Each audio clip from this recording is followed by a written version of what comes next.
এই দুটো দরকারি কথা কই, ভাল লাগলে শোনো আর নাইলে সোয়াইপ করে দাও। তো এখন কথা হলো যে কোনটা শিখবা। এক একজনের কাছে গেলে তো এক একজন এক একটা কয়। তো আমি ওই দিন একজনের কাছে গিয়ে বললাম, ভাই জিএসএস টেক শিখলে ভালো হইবো?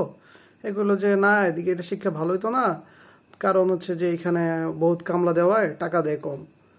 পরে গেলাম পিএইচপি ওয়ালার কাছে, সেও কইলো যে না, পিএইচপি ভালো হইব না ভাই, জেএস রিয়াক্ট এটি তো খুব ধুমায় চলতেছে, এগুলো শিখলে কামে দিব, ভালো স্যালারি পাওয়া যাব।